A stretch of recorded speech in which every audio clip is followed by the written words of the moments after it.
તો હલો મારા વાલા ખેડૂત મિત્રો, સ્વાગત છે ફરી એકવાર મારી યુટ્યુબ ચેનલ હાલારના ધબકારાની અંદર। ખેડૂત ભાઈઓ, આજે આપણે ખાસ ચર્ચા કરવાના છે જીરા બજારની। ખેડૂત ભાઈઓ, છેલ્લા 4 થી 5 દિવસ થયા એક પણ વિડીયો આપણા યુટ્યુબ ચેનલમાં આવેલ નથી। તો ખેડૂત ભાઈઓ માફ કરજો, થોડીક તબિયત લૂઝ છે અને અવાજ બરોબર ક્લિયર આવતો નથી। અને આજના વિડીયોની અંદર પણ અવાજ જે છે તે બરોબર ક્લિયર આવશે નહીં। તો ખાસ થોડીક માહિતી ખાસ હતી એટલે આજે વિડીયો બનાવી રહ્યો છું। તો ખેડૂત ભાઈઓ, થોડીક તબિયત લૂઝના હિસાબે થોડુંક વિડીયોમાં આપણે લેટ થયા છીએ। તો ખેડૂત ભાઈઓ, ખાસ જીરા બજારની ચર્ચા કરતાં પહેલાં આપણી ચેનલની અંદર તમે નવા હો અને હજી સુધી જો આપણી ચેનલ તમે સબસ્ક્રાઈબ ન કરી હોય તો ખાસ મારી ચેનલ સબસ્ક્રાઈબ કરી નાખજો।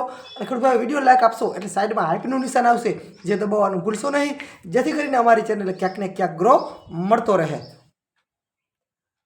તો ખેડૂત ભાઈઓ, અમુક સંસ્થાના જીરાના રિપોર્ટ એવા આવ્યા છે કે ગયા વર્ષનું જે જીરું હતું તે 96,00,000 બોરી થયું હતું। 96,00,000 બોરી થયું હતું જીરાનું ઉત્પાદન ગયા વર્ષે, અને આ વર્ષનું જે છે તે 93,00,000 બોરી થશે એવા અમુક સંસ્થાના રિપોર્ટો એમ કહે છે।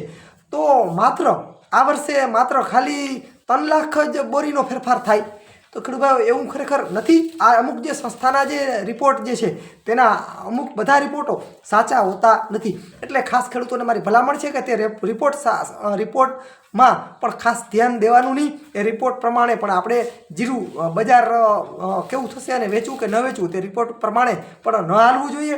વિચાર કરો, ગયા વર્ષે બમ્પર ઉત્પાદન થયું અને બમ્પર વાવેતર હતું તો ખાલી 3,00,000 જ બોરીનો નીકળે, તો આ વર્ષે માત્ર 93,00,000 બોરી થશે।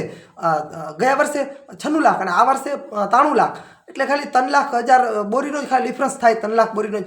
તો ખરેખર આમાં આ વાત જે છે જે સંસ્થાની, એમાં આપણે કંઈ ખાસ મગજમાં બેસતું નથી। એટલે કે જે ખેડૂતોના જે રિપ્લાય આવે છે તે કંઈક અલગ છે, અને ખેડૂતોના રિપોર્ટ જે છે તે એમ કહે છે કે આ વર્ષે ઉત્પાદન પણ ઓછું છે અને વાવેતર પણ ઘણું બધું ગયા વર્ષથી ઓછું છે। તો માત્ર આટલું જ ડિફરન્સ આવે એવો આપણે કંઈ કહી ન શકાય। આમાં જો જોઈએ તો મારા અંદાજ પ્રમાણે આ રિપોર્ટ ક્યાંક ને ક્યાંક સાચા ન પણ હોઈ શકે। એટલે કે આ રિપોર્ટ પ્રમાણે આપણે જીરું વેચવું કે રાખવું એ આ રિપોર્ટ પ્રમાણે ચાલવાનું નથી। એટલે ખાસ આ વર્ષે જીરાનું ઉત્પાદન જે છે તે ખરેખર ખાસ ઓછું રહે એવી પૂરી શક્યતા મને લાગી રહી છે। એટલે કે જો આમ જોઈએ તો આવનારા સમયમાં જીરાનું ભવિષ્ય ખરેખર ઉજળું છે। પણ ખેડૂત ભાઈ, આમાં મેઇન પ્રોબ્લેમ એ છે અત્યારે હાલની અંદર કે યુદ્ધ જેવો જે માહોલ છે જે છે તે જો યુદ્ધ કદાચ જો લાંબો સમય ચાલે તો ખેડૂત ભાઈઓ કોઈ મોટી આશા રાખવી નહીં।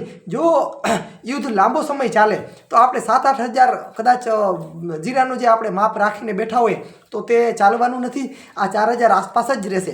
પણ યુદ્ધ જે છે તે 2-4 મહિનાની અંદર જો પૂરું થઈ જાય અને આગળના સમયમાં નિકાસ જેવી સ્થિતિ સારી સર્જાય તો જીરાનું જે ભવિષ્ય જે છે તો ખરેખર સારું એવું ઉજળું રહે એવી 100% માહિતી અમને મિત્રો લાગી રહી છે। પણ આજે જો યુદ્ધ જે છે તે લાંબુ ચાલે તો ખેડૂત ભાઈઓ, કોઈ મોટી આશા તમે રાખીને બેઠા હો તો તે ખોટી છે।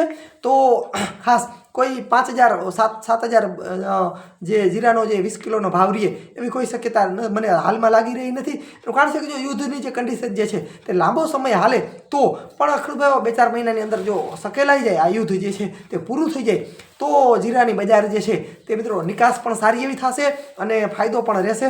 તો આપણે હમણાં જો આમ જોઈએ તો જીરું આપણે હમણાં વેચવું તો આપણે કટકે જીરું વેચવું અને બધું જીરું એક ભેરું અત્યારે વેચી નાખવું નહીં। કેમ કે હાલની અંદર ખેડૂતોને 4,000 આસપાસ ખેડૂતોને જીરાના 20 કિલોના ખેડૂતોને મળી રહ્યા છે। એટલે કે 4,000માં જો સારું જીરું આપણે થયું હોય તો ફાયદો થાય, પણ જે ખેડૂતોને ઓછા જીરા ઉતર્યા હોય તેને એટલો ફાયદો થાય નહીં। એટલે કે આમાં નુકસાની આવી શકે છે ખેડૂતોને, અને જો યુદ્ધ ખેડૂત આમને લાંબો સમય હાલ્યું તો આપણે નુકસાનીનો વારો આવશે, એ 100%ની વાત છે।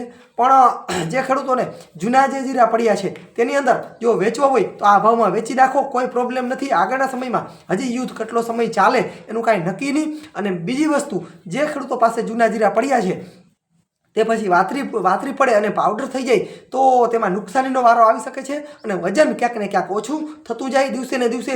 એટલે એવું ન થાય તે માટે ખાસ ખેડૂતોને મારી ભલામણ છે કે તે જીરું હવે ખેડૂતોએ વેચી નાખવું જોઈએ। બહુ લાંબો સમય હવે વાટ ન જોવી જોઈએ। તેને વેચી નાખવું જોઈએ. સારી કન્ડિશન હોય તો રાખવું તો રાખો, બાકી કોઈ ખાસ રાખો નહીં, વેચી નાખો. કેમ કે હજી યુદ્ધનું કોઈ કન્ડિશન નક્કી નથી થઈ કે કેટલો સમય આગળ ચાલે અને શું થાય.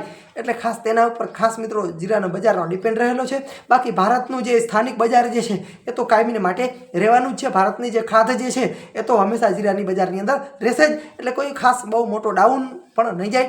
કદાચ 150-200 રૂપિયા ડાઉન પણ થાય, પણ ડાઉન થશે અને અપ પણ થશે. એટલે એમાં ખાસ ક્યારેય ખેડૂતોએ બીવાનું નથી. અપ થાય ત્યારે આપણે જીરું હંમેશા વેચવાનો ટાર્ગેટ રાખવાનો.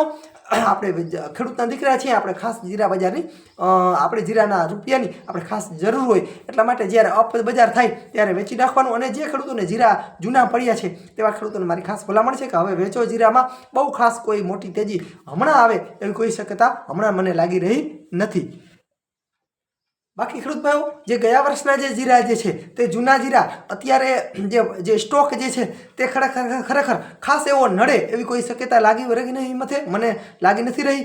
પણ ખાસ એ જોવાનું છે કે ગયા વર્ષનો જે સ્ટોક જે છે તે આ વર્ષે રહ્યો છે, પણ આ વર્ષના જે નવા જીરા જે છે તેનો પણ સ્ટોક મિત્રો 2027-માં ખેડૂતો વેચવાના જ છે. એટલે ગયા વર્ષનો સ્ટોક અને ગયા વર્ષનો સ્ટોક આ વર્ષમાં વેચાશે તો આ વર્ષનો સ્ટોક આવતા વર્ષે વેચાશે. એટલે એ તો એમનું સરભર થઈ ગયું કહેવાય. એટલે એમાં કોઈ ખાસ બહુ મને કાંઈ કોઈ ડિફરન્સ લાગી રહ્યો નથી.